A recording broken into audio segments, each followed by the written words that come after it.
Welcome to another episode of Local Football Flavor. Today we're representing Detroit Lions. And Gary, unfortunately, Detroit's not a team that most people know about aside from Brett Favre's and Aaron Rodgers highlight reels. They don't really see them. Thanksgiving is that early game and get ready for a later one later. But as someone who has gone through the Detroit love and seen through it, what has the experience been going to this point and now seeing you guys basically on the verge of something that could be really good for a long time? Well, by the way, Joe and Bob, thanks for having me. It has been a journey, as the kids say these days. You know, you have to be an eternal optimist, but also an eternal realist at the same time. You can't get your hopes up too high, but you can't dwell in the mire of the 1-16 seasons and the bad trades and the crazy calls and things like that have happened over the years. So it really prepares you for life. It's character building, so that's super part of the Detroit fan experience, if you will. Is we're kind of all in this together. You go to an away game and you see one pride, man, no matter where we go. Well, I do got to say that I love the new coach and the new element of what you're going there. I think it was probably the best Hard Knocks I've ever watched in terms of, like, I actually want to go fight for this guy.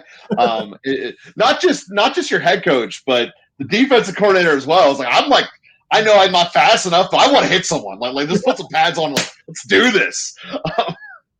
Well, that's probably one of the reasons for optimism this year. Is I don't know what strings they had to pull with HBO to get the Hard Knocks, but I think that really did introduce even some of the casual Detroit fans to the new regime, because obviously when Campbell came in last year, it was not great. He was dealing with what he had to deal with. It wasn't the roster he particularly wanted. Not even sure if Jared Goff wanted to be there at all. So he had to. We're basically, this was really year one of the rebuild, right? And obviously his character, his personality is certainly very Detroit. He played in Detroit, which people resonate with. He's been there, which has not happened with a coach before. We've had actually a coach who's been a Detroit Lions player, and he's already got the nickname now, which is MCDC. Motor City Dan Campbell. So everyone's, and he started the grit thing, which is, the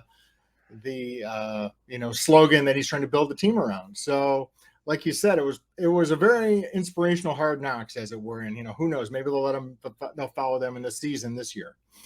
Yeah, that would be awesome because, quite frankly, I mean, the only thing, Bob, you can tell me I'm wrong, but the only thing I really knew about Campbell entering the thing was his introductory press conference when he says you guys are being a bunch of knee biters and you're going to go down fighting till infinity and beyond. And, I absolutely loved it. But yeah, if you could spend a minute about like how, like, I get it that this was his first year, but like how he's actually going about it compared to coaches of the history.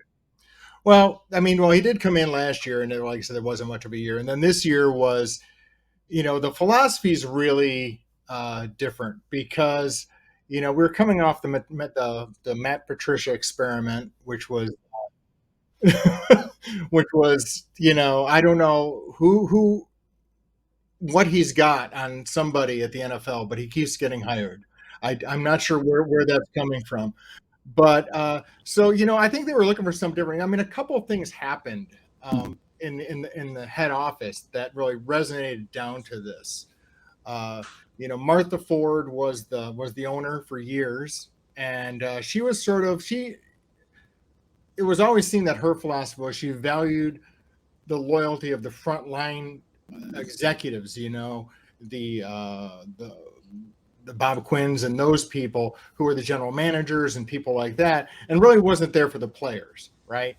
Now the daughter, Sheila Hans, has come in, and she's much more with the players. I mean, she's been in the locker room. They have video of her at post game in the locker room. And things like that. Even she actually went in there when they were 1-6 and said, we're sticking with you guys, not just the coach, but with the players. That was really the beginning of the turnaround. So I think that's really where it started. Brad Holmes, the general manager, is, I think, one of the certified newer geniuses of the general manager ranks. He's really kind of stepped in and made some really smart moves, smart trades. Had to do a lot of things to free up cap space, let players go. I mean, I was one of the people that when they got rid of Matt Prater, who was gold from a kicking standpoint, and that was hard. I mean, that was a reliable kicker, and that was one of the weaknesses of the Lions this year. Is we went through what, like 6 kickers during the course of the year. I think they were pulling people out of the stands to try out to do the field goals. So I think that's what's going to happen this year is the players want to come back. I mean, if you're seeing any of the interviews with any of the free agents, the people they need to sign, they all want to come back. Mm-hmm. Which again is not typical of a Detroit Lions team. We've lost some great players in the recent years, Darius Slay, people like that, who have gone and found success elsewhere. Now they want to have success in Detroit. Yeah, Gary, we often talk about the idea of trust, and when we think about the Detroit Lions, the organization hasn't been, let's just say, reliable or trustworthy for people that go there, because it feels like most times coaches are immediately on the hot seat whenever they get there. It's just one more rotation, one more coach, one more person to add on. And the ownership in years past, you guys had a good coach in Jim Caldwell. Jim Caldwell was an incredible coach for them. And, Jim Schwartz didn't do too bad either. And you look at when things are actually going well, but then it's like, oh, that's not, we don't want it to actually work. So we're gonna just blow it up and start over again. Yeah. And so this year, what I saw, and Joe and I spoke about this on the show a couple of times, is early season, the Lions had some bad games, but that first game of the season, when they didn't give up against Philadelphia, and when they were just coming back and coming back and coming back, you immediately saw the grit of Dan Campbell. Now, Dan Campbell, like you said, was coming off a terrible year, 3-13, right? It was awful. And so coming back and saying, okay, I trust you, you trust me, let's do this thing. Mm-hmm. What is the value to you of trust in an organization like you've been following here with the Detroit Lions, in saying, like, okay, you said there's optimism. Mm-hmm. Is that optimism solely tied to Dan Campbell and their ability of the players to trust him? Or is it tied to the whole group of players together and saying, okay, we trust each other, and even when we're doing awful, we're together in this and we're coming back? Because it's not.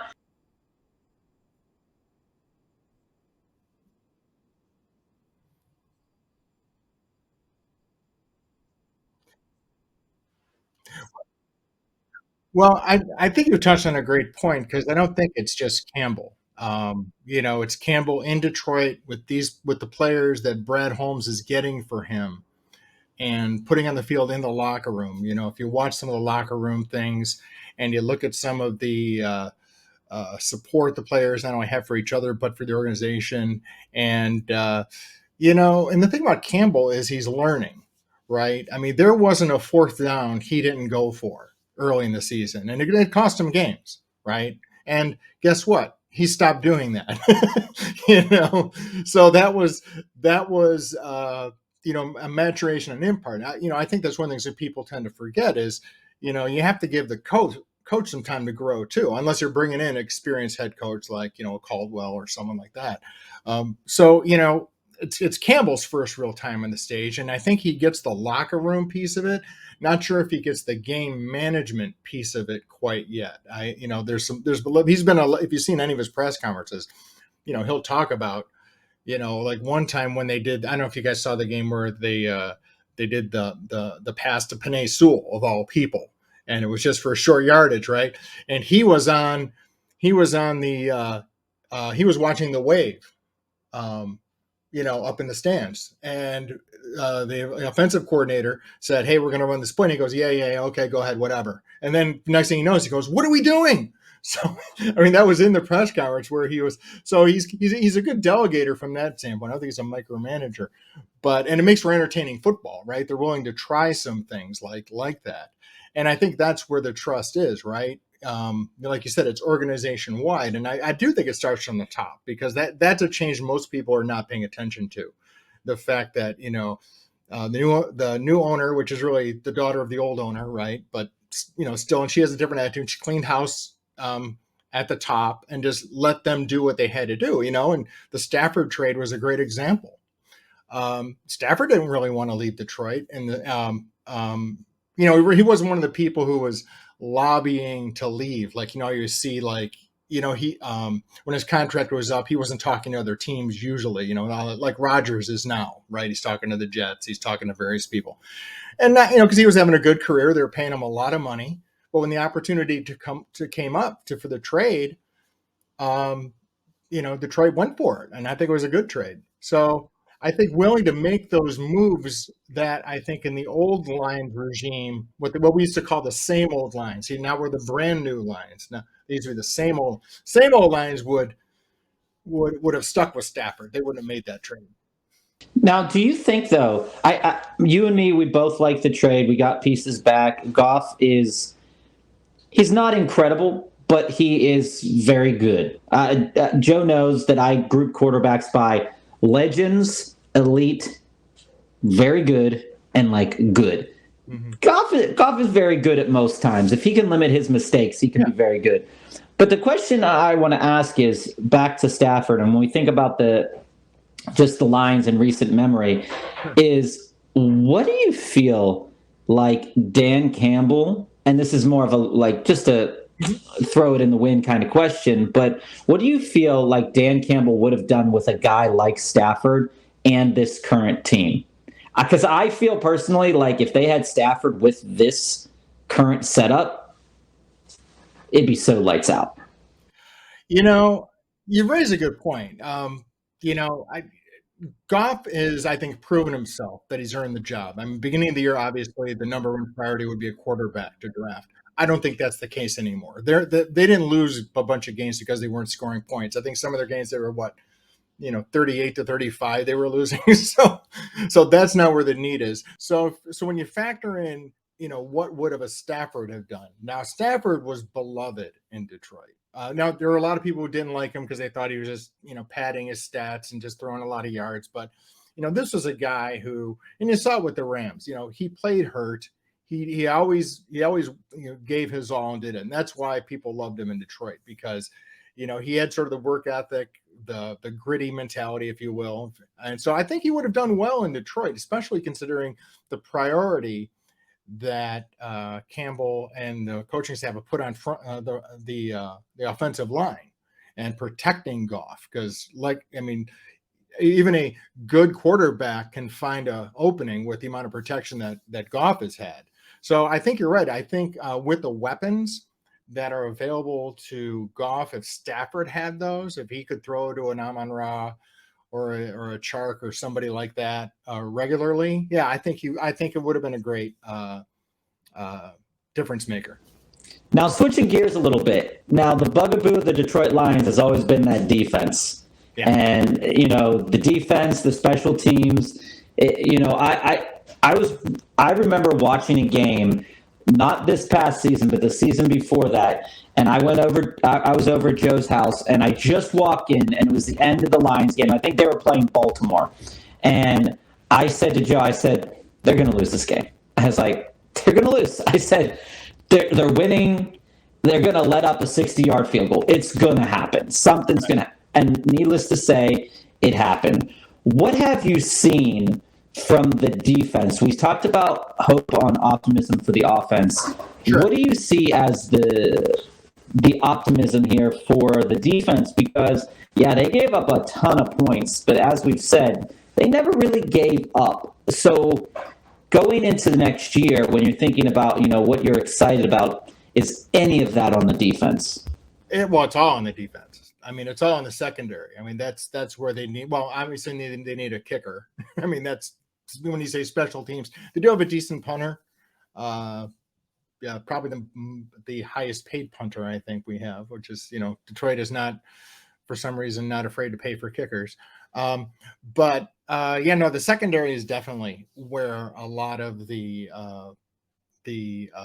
emphasis has to be. The run game, even though they've got Hutchinson and folks like that, they're just not. It's not enough. The difference, I think, is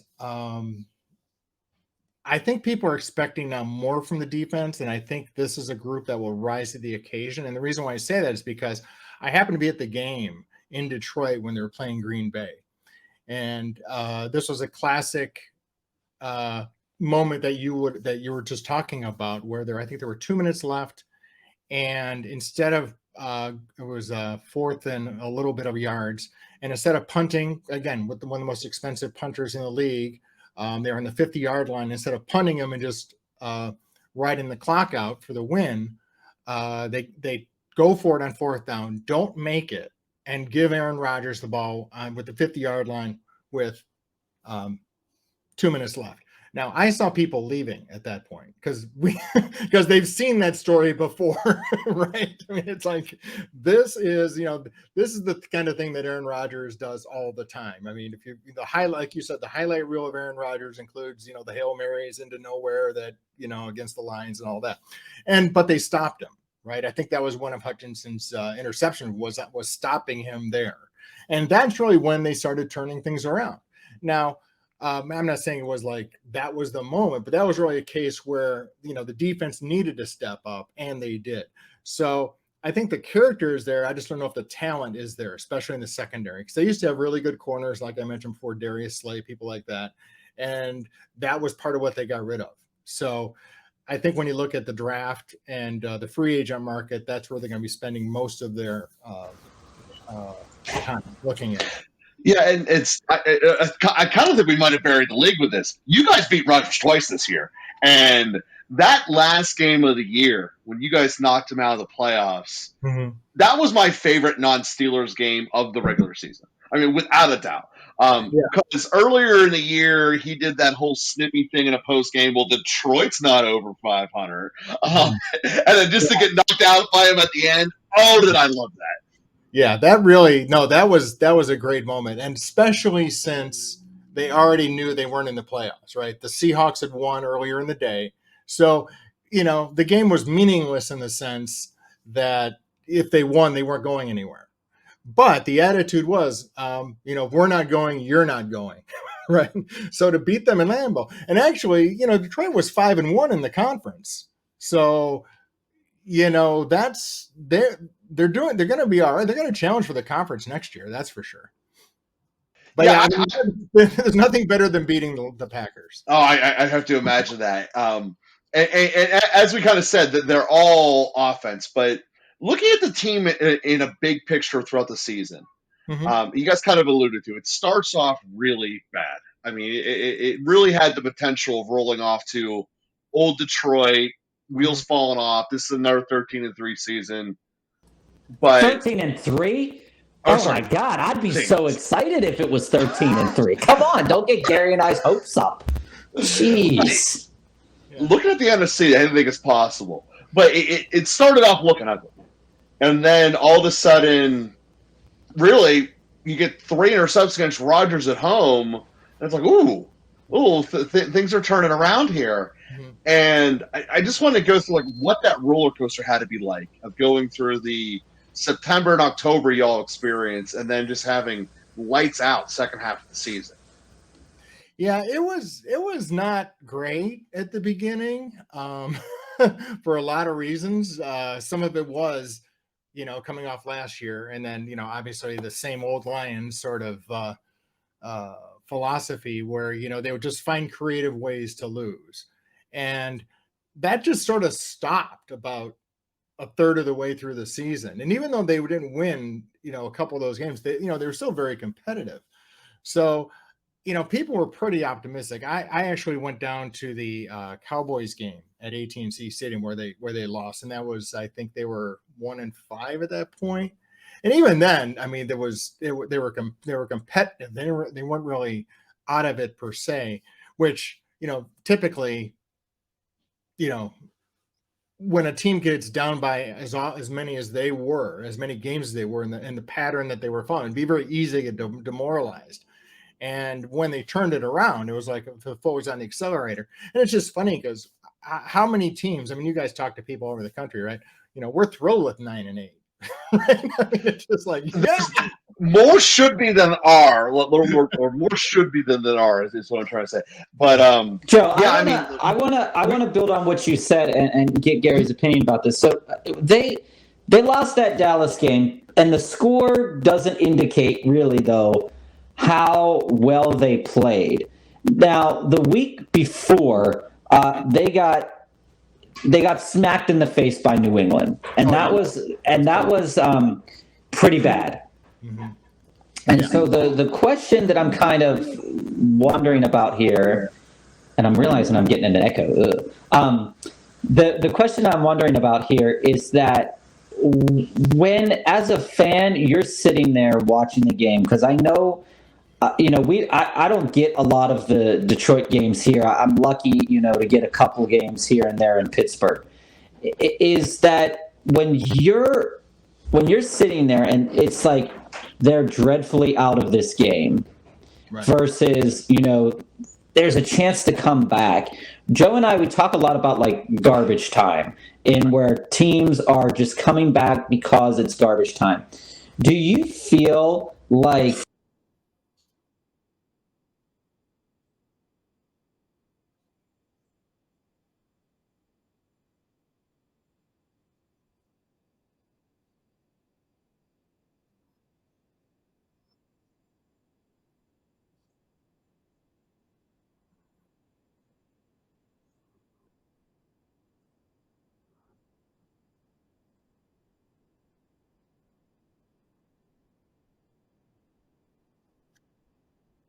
Well, I mean, for a lot of years, Detroit was the epitome of the garbage time team, right? I mean, that's where Stafford would get up a lot of his yards.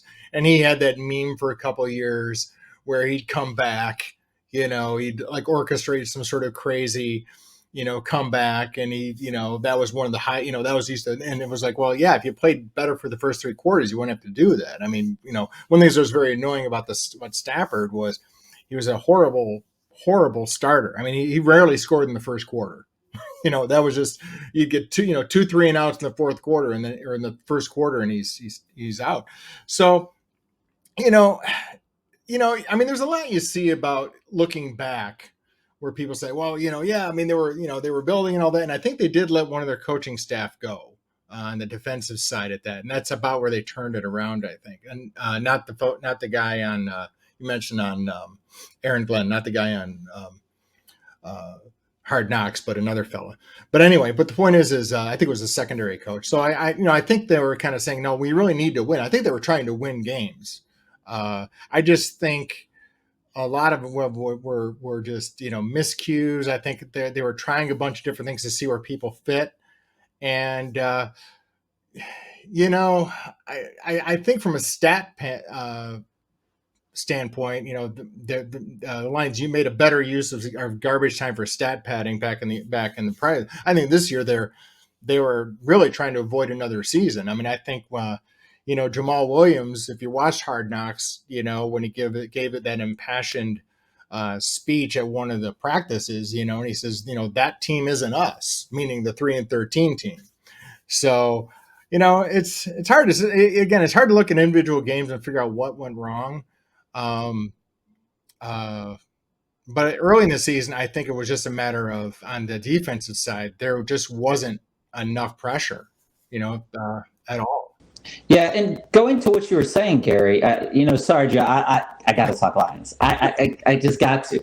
So speaking of Jamall Williams had just an amazing season for the Detroit Lions. It seemed to come out of nowhere because as the backup for the Green Bay Packers, he was good. Yeah. But we didn't think that he would be this capable of a player. Now, I say capable instead of good because, 1 year doesn't really sets the tone for something that can come next. Mm-hmm. So when we think about him, and he wants to be in Detroit, he wants to be there. And there hasn't been, it feels like there hasn't been a talent that has wanted to be in Detroit for a long time, other than maybe like Stafford, right? So how vital is he to the future success of this team, and where do you stand on the DeAndre Swift, Jamall Williams saga? What do you mean by saga, I guess, is the question. So what I mean by saga is here in Pittsburgh, Joe and I, we like fantasy football. We're big fantasy football guys. And one of the things we talk about a lot is, the talent of DeAndre Swift versus his ability to stay healthy and his inability to kind of get it from the 15 to the end zone.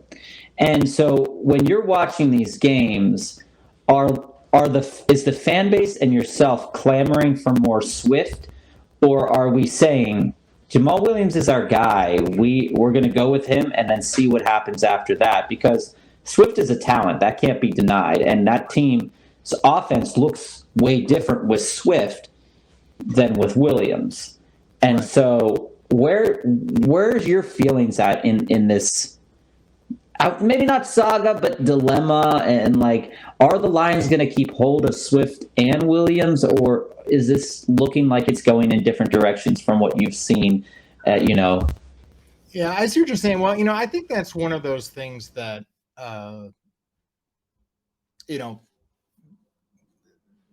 sideline commentators like to talk about, whatever. But I think there's a different relationship there, in the sense that you got Williams, who is more experienced. He's been in the league longer. He's been around. He's been at Green Bay. He's been at a winner. And I think for a lot of reasons, he's got a lot of credibility in the locker room, right? The other players look up to him. I think no one denies Swift's talent, but he also has to stay healthy, right? So, I think they both have a role. I think it's just a matter of, I think Swift's health is a question mark. And I think it's something that, has to be factored in, because you don't want to let a Jamall Williams go, make the DeAndre Swift bet, which I don't think they need to bet. I think they keep them both, obviously.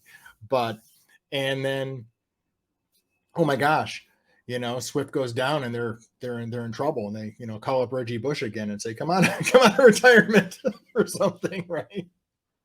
So, I just think that was so bad. Reggie Bush. Oh my God. It's so bad on that. Joe knows that I hate Reggie Bush. I love Vince Young and the Texas Longhorns.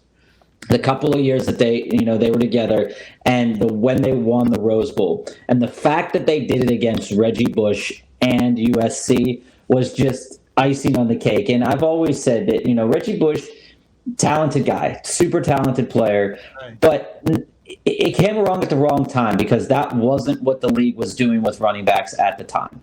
Right. And then going into Detroit, I wasn't even excited. Joe will tell you this. I wasn't even excited that was even happening. I was like, what's the point? There was 0 point in this. But now in Detroit with Swift and Jamall Williams, it feels so much better to say Detroit has two capable players at running back, instead of putting like 5 no-name guys on the field and then just hoping that somebody gets 30 yards. Right. Well, and again, I mean, Jamall Williams won me over, because I was not a huge fan at first. When he seemed like he was more concerned about posting Instagram videos and doing stuff like that than, being a player. But obviously his production this year won me over. And again, I think for this team, the having a veteran dynamic in the locker room, and having that cohesive, because it's a pretty young team. I mean, if you look, there's not a lot of veterans really on the team, especially with with playoff experience, especially now when you look at Goff and Williams, who have actually been on teams that have been in the playoffs. It's different. In fact, one of my favorite videos, I don't know if you've seen it, it was in the second to last game of the season, and Williams had to break 1,000 yards to get a bonus, right? Have you seen this video? And so he's breaking away and he broke a tackle, and he was going down the field. And on the sideline is Jared Goff cheering him on and running down the field, trying to get, because he all knew this was for his bonus, right? For his, I don't know how much it was, $100,000 or something. But his point is, I mean, you don't see that with a lot of quarterbacks who are invested in their running backs getting a bonus, right? They're too worried about looking at the Microsoft Surface, trying to figure out how they're going to make a play. So, I just think that if you say, like, what's the difference from a character standpoint, it's that difference, right? And the fans have really responded, right? I mean, I was at a few games this year, and people are hanging out afterwards. I mean, if you saw the game, the end of the year game at Lambeau, all the Packers fans left, and the Detroit fans wouldn't leave. So. I love that so much.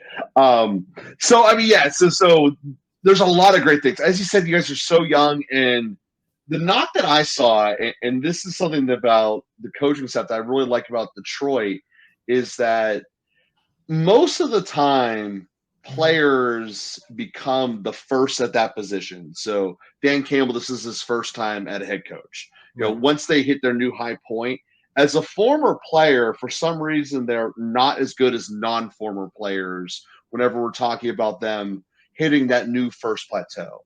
And your whole coaching staff is former players. That's the whole reason I bring this up. Mm-hmm. And I really liked how, like I said, the maturity came through, but the lines, I mean, that's what I'm trying to get to here is your offensive, defensive lines, I think, are really the only ones that belong in the same conversation as Philly, because they are out of the world on both sides, and those teams barely have one side, if at all. And I just love watching you guys own the line of scrimmage over and over, especially what you guys did against Chicago. But I guess everyone did that against Chicago, so it's not really that exciting. But it was just so great to watch. And I just wanted to see if you got a little D-line love that if you want to share right now. Oh, well, yeah. I mean, obviously, Hutchinson is a star in the making. And again, people, he was a question mark. There's a lot of high draft picks, especially on, defensive players who don't make the transition very well to the pros. That's just the reality. It's a whole different level. But, he's sort of he's a physical specimen. I mean, there aren't too many guys built his size or as fast as he is. And just the fact that, 3 interceptions during the year is just, crazy for someone in his position. But, but also James Houston came along, and this is a guy who started the season on the practice squad, and then they moved him up, and he almost had as many sacks as Hutchinson did for the whole season. So you're right. And that's where I think where you talk about the coaching staff, right? I think they're willing to develop players, which I don't think a lot of people who have not been players understand. Like I said, I mean, I don't keep going back to the Hard Knocks thing, but if you saw that, they kept one of the highly profiled players who was profiled during the series. It was an offensive lineman. I can't remember his name, but he was from. He was overseas and he hadn't played much football. So they said, we're going to cut you, but you're going to go on the practice squad because we think you have talent you're going to develop. I think a coach who's been a player sees that, whereas, just like a typical run of the mill coach is more saying, listen, we need to win this year. And, this guy's gone. We'll just find somebody else. Yeah, that's what I was trying to get to is you guys are very good at developing your young talent. And for me, I look at you guys as direct contrast to what's going on in Chicago. I believe that is the Chicago staff is destroying what they have over there, whereas you guys are actively building it up. And you've been kind of buried the lead there on his 3 interceptions. 2 of them were against Rodgers. He's catching golden throws here. So I just love where Detroit is at and where they're going to go. And you mentioned already earlier that secondary is a key thing that they need to improve, and there's really no fighting that. But you guys also have a plethora of draft capital. Is there any particular action that you're hoping that they go maybe combine the 2 picks to get an elite stud at corner, or just spread them across various positions? Where is your thinking of what you'd want them to do in the draft here? Well, it's pretty clear that, you know, if you look at what they did with the Goff Stafford trade, that, you know, they know the value of picks and they're willing to use them. And I wouldn't be surprised if the right player was available, like, you know, like a superstar corner or something. Like I'd love to have Darius Slay come back. That would be great. If so, I do think that's a possibility. I don't think they necessarily wanted to be in development mode for every position for the whole year. I do think, you know, putting together a couple draft picks, and, you know, they've got a lot of cash available to look at the free agent market to see if someone's available. And I think they'd have a good story to tell of someone to come in, that you're coming in with a team on the upswing, right? Because that's what a player wants, right? They want to be on a team with momentum. So it would have to be the right player, right, who's going to fit into their what they're trying to make their system, and then someone who's going to have an immediate impact. So, question for you, Gary. Speaking about the draft and speaking about talent and where the Detroit Lions sit right now, we know that Jared Goff is the current quarterback. Yep. We also know that he's prone to mistakes. He's been in the playoffs, but, you know, is he Detroit's answer for the continued future? So the question that I want to ask you is there any, speaking of player development and Goff, is there any quarterback in this year's draft, knowing that they have a tremendous amount of draft capital to do and make some moves, is there any quarterback that you would say, if he sits behind Goff a couple of years, maybe we can develop this guy, maybe just 1 or 2 years or something like that. Maybe we can develop this guy. And I'm hearing lots of talk about, you know, Indy and Houston going after Anthony Richardson. And Richardson is said to be extremely talented, extremely gifted athlete. Is it something that Detroit would be interested in doing, is going after a quarterback? In your mind, do you feel like it would be good capital spent in the draft doing something like this, knowing that Goff might not be the future answer for this franchise? Well, there's really 2 answers to that. One is, I think the psychology of the team is, we want to win this year. So they're trying to put the team together that's going to win this year. What I think in the past, the psychology was, we're going to put building blocks and make steps. I mean, I think they fully expect to win the division next year, and they fully expect to be in the playoffs, and they expect to win more than 1 game. I mean, that would be, I think, the table stakes that they're at. And if you look at Goff, yeah, I mean, he's not the most exciting guy off the field, in the sense that, you know, he's not doing a lot of commercials and things like that. But, you know, he's a solid player. He does have playoff experience. He has Super Bowl experience, which not everyone has. And, you know, he's still pretty young. He's only 29. So he's not, you know, he's got another 6 or 7 years in him. So is the need now? Probably not. But the reality is people get hurt. It wouldn't hurt to have a backup quarterback. The challenge you've got is, and I haven't really inspected the draft class coming in for the QBs, but, you know, the reality is with today's star-making machine in the NFL, are you going to find someone who's willing to sit behind Jared Goff for 2 years? And, you know, yeah, Aaron Rodgers did it, but he was behind Brett Favre. But he wasn't. I don't even know what Rodgers was picked at, right? I mean, he wasn't picked very high. Brady wasn't even picked very high, right? So, but, you know, today's NFL is built around star quarterbacks, and, you know, if you've got that much high momentum as a player, a top pick, you're going to want to play the first year. You know, they're going to be paying you a ton of money to do that. So, is there a gem out there that is possible that could grow under 2 or 3 years under a Jared Goff? Hope so. I mean, they need a backup. They don't really have one. I mean, they literally don't have a backup quarterback that's reliable. David Blau's gone, and all these other guys are gone. So, if he ever does get hurt, they're in a world of hurt. Yeah. So with that being said, I mean, for the longest time, as you said, the roster wasn't built, so that Detroit, when they did have an injury, they fell apart. Mhm. And I think that that's part of the credit of this year's team. Both Amon went down and Mhm. Swift went down, but the team didn't implode. Right. And I just love what's going on here. And it really does seem that you guys are just a secondary away. And, I'd love to see. I mean, you guys shut down Minnesota, a Mhm. team that won 13 games. You're one of their 4. That's something. No, coincidentally, I happened to be. I went to 3 games this year, and I went to the Green Bay game and the Vikings game, and that was something because I was actually a friend of mine from Minneapolis came in for the game. That's why we went, and that was a lot of fun. And again, that was that was if you look at what they did prior to that, where they traded T.J. Hockenson to the Vikings.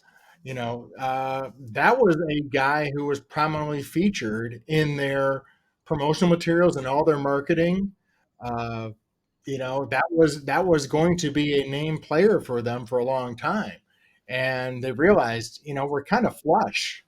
We don't, we need to trade. We need to get, not that we need to get rid of him specifically. I don't think but strangely enough, after they got rid of Hockenson, they started winning again. So.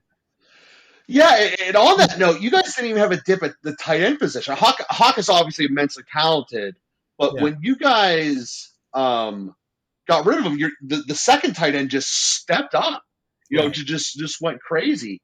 And I wanted to kind of highlight that the next man up at tight end because and that's specifically what they did. I mean, fantasy. Clearly the coaching staff must have seen that and known that. Yeah, right. So, which again. I think that's part of the advantage of having coaches who have played recently. So do you think that continued success is going to translate into next year, or this is like a guy who gets called up in Major League Baseball, hits a couple home runs, then everyone figures him out and he's gone? Is there sustainability there at the position? Well, I think it goes back to coaching, right? Their offensive coordinator, Johnson, is clearly a genius. That's one of the reasons why I think they've excelled is, and he was a head coach. People were trying to poach him as a head coach. And it was, again, I want to stay in Detroit. I think we can win here. And he's not talking 2 or 3 years down the road.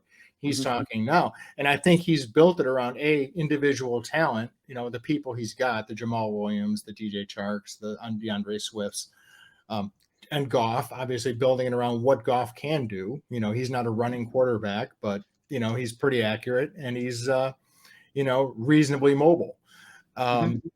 Whereas, and I think they also have it built to the standpoint of, if one of those guys does go down, like you said, next man up, which is a very, Detroit mentality, right? So. No, like I said, I love how you guys bring it. But Bob, I can tell you got something you want to bring. Yeah, so when Detroit is unique in this respect, I feel, is that for many, many, many years, you're building, and everything continues to fall apart. It's like a toddler trying to build a building with their blocks, and every single time they get even close to anywhere, everything just falls down again, and they have to start over again, and they have to keep going. But the persistence to pay off finally with a season that we can look on and say, oh my gosh, yes, something good has happened in the last 7-8 years. Now, the reason I bring that up is that you and Joe were just discussing the importance of having a coaching staff that builds around the talent of their players and builds them up instead of breaking them down. And when we look at the Detroit Lions, that hasn't been the case for a long time. And so it's a long time.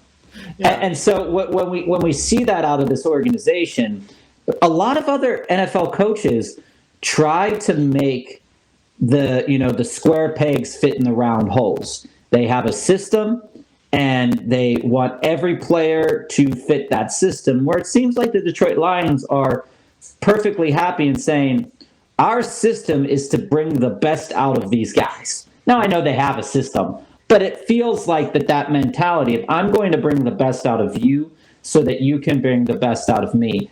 As a fan, you've been discussing how that feels. What is the culture like at the stadium now, where you're seeing a team that you kind of like can see yourself in? Whereas you couldn't do that before. You weren't going to pay $79 to watch Dan Orlovsky throw 6 interceptions. It wasn't happening. But now you're like, oh, wait, Sunday's a thing again. Right. Well, obviously, Ford Field is a great venue. I don't know if you've ever been there, but it's, built for football specifically. It's not an outdoor stadium. It's relatively small. I think it's like 55, 60,000. When I went to AT&T Stadium, I just couldn't believe it. That was crazy.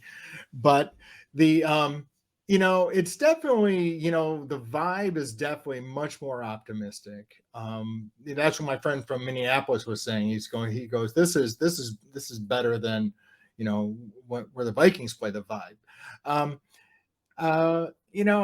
It doesn't take a lot, honestly, for what we've been through. Remember, we haven't won anything since 1957. So, it doesn't take much for a Lions fan to get re-engaged, because we've been through a lot. And, we just want to see an honest effort.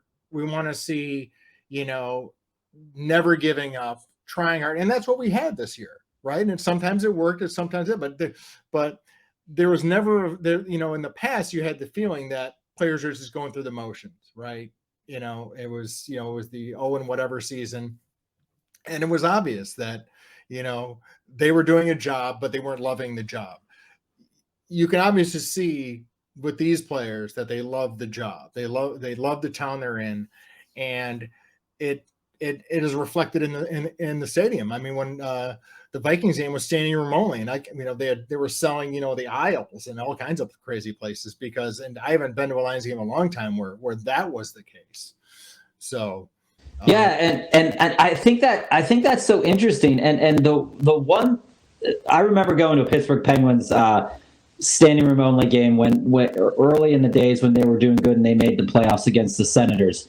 And it's just a different feel when you have a stadium that's there to be there, not because they got paid to be there from a corporation and they're in the box seat, right, eating free pretzels and stuff. Like the way that, how much does like a guy like Jamall Williams, who's very like shy yet outgoing to the people that believe in him and trust him, how do you think that's affecting this player's mentality to say, geez, we started 1-5, guys, but we almost beat Buffalo this year. We beat Minnesota. We beat Jackson. We beat good quality teams at times, and we competed with other teams that were really good. Like, what is that mentality, do you feel, does to the players? And like, how is that connection? Like, it just feels like everything, at least this year, was just perfect. Well, I think you've hit on a great point, because again, it's a small venue and a lot of sense for an NFL stadium. So the players are not far from the stands. So they see everything. So obviously the fans are super engaged, are super animated, and it's just a great place to watch a game. And so I think they are responding to that, and and that clearly helped them on the road. I mean, I know a couple people who literally went to that last game at Lambeau, right, where Detroit fans generally do travel well, but I think that game, it was probably half and half Detroit and Green Bay fans, or at least a good third were Detroit fans. So obviously they see that, they know they've got the support, and like I said, we've been through a lot, and I think they're seeing that, and we're being rewarded, and they just don't want to go back there, right? I mean, when people would talk about the same old Lions, that was the phrase, that people would adopt. The old coaches, the old management, wouldn't even reference that. Campbell talks about that all the time. He says there is no same old Lions. These are the brand new Lions. This is a different team. And, coaches say that sort of thing, but I think they actually believe it. So. Yeah, and acknowledging the past is super important when it comes to, moving forward. Because I remember a couple years ago, we were over at Joe's house for a Halloween party, and my costume was a Detroit Lions fan, and I had I had a Roy Williams jersey, the blue on black, and I wrote down all of the games on the back of the bag. And his one of our friends was like, "What are you?" Because I didn't have the bag on at first, and then I put it on, and I'm like, "I'm a Detroit fan, can't you see?" And he was just like, "What's going on?" But like when you see that as a player, and you say, "Oh Lord, these guys are coming to the stadium with bags over their heads. They're paying to see us."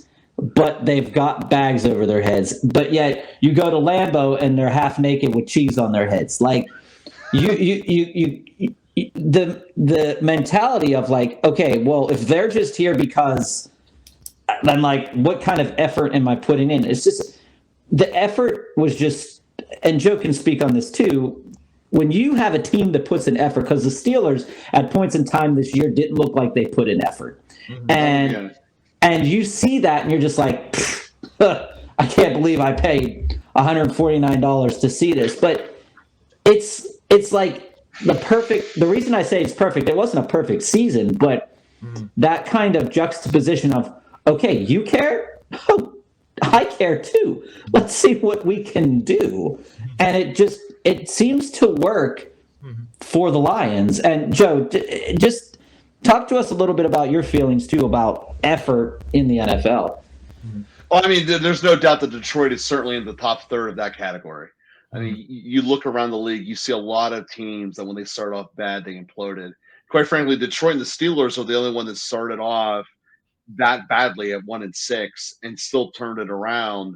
Both of which, obviously missed the playoffs in the last week, but they had a chance and they ended up going in strong. Right. So, you look around the rest of the NFL. I mean, pick basically any year, Cleveland implodes, and they do it all the time. Arizona does it. Houston will probably not keep doing that until Bill O'Brien comes back. In fact, he's never coming back. So the fact that Detroit just kept working and going through it is phenomenal. This is, like I said, I keep talking to their coaches in Campbell and the rest of them, but it is just phenomenal what they have done. And to me, it's so bright moving forward. And I did want to ask a question here because I find your division, the NFC North, fascinating. Because first off, you guys are in an area that gets completely blanketed with snow. All four of your cities get a ton of it. But two of you have domes and two of you don't. So you're obviously one of the dome teams that doesn't have to deal with the elements. Right. Do you find that as a disadvantage when you go into the elements? Like Green Bay, that game was freezing. There was snow coming down to it. Chicago's obviously notorious for just being a horrible place to be. So does the fact that you guys are primarily a dome team hinder you whenever you're going to Green Bay and Chicago particularly, but any other cold outside venue, particularly at the end of the year? Well, it didn't this year, clearly. But, I think people prepare for that. I don't know how much they can prepare for it. I know Detroit is going to be redoing their turf for next year to something a little less, because a lot of the players were complaining about injuries related to the turf. So it's going to be more grass-like, I guess. But that doesn't help with the cold, right? That doesn't help with the wind and cold. I don't know. I think it's the reality of just being a professional football player is you're going to have to deal with the elements at some point. Being in the NFC East or North, you just kind of, it goes with the territory. I don't think it's a big factor. I think it's a bigger factor if you come from like Arizona and you play in Chicago. But, in Detroit, we're used to the cold. So I don't think it's that big of a deal. That's fair enough. Yeah, you're absolutely right. You get these teams coming from the South, and they just go and freak Miami up in Buffalo every year, and it's just the way that it is. So, Joe, there's an elephant in the room that we haven't talked about yet. oh, I'm sorry. We've got a Calvin Johnson jersey. Yes, we do. And we haven't touched on Calvin Johnson yet. Hall of Fame? Well, yeah, he's in the Hall of Fame. Yeah, he went in last year. How do you feel about him? Like, I mean, just as a fan, like he was my favorite. He was my favorite player that's probably worn the uniform ever, including a lot of other players. But how did Barry? I mean, it was just. I love Barry Sanders, but Calvin Johnson is elite. Well, I mean, obviously Barry Sanders isn't a whole class by himself. You can just, if you want to, have the best 20 minutes of your life, go watch his highlight reel on YouTube. Mm-hmm. But, Calvin was great. And again, watching him and Stafford do their thing was great for years. But, when he retired, some people had hard feelings. But I think, the reality was, and this is why people don't really, I don't think, appreciate what he did, because he really did sacrifice his body. He was leaping in the air, and he's he's 7 feet tall, leaping 20 feet in the air, landing on his back and getting pounded. So I think it just took a toll on him. Now, as you know, I'm sure there's a lot of controversy right now with the Lions organization and Johnson, because they want him to repay back some bonus money that he would have gotten if he hadn't retired early. And there was a lot of conflict there. So he hasn't been at a lot of team functions, that sort of thing.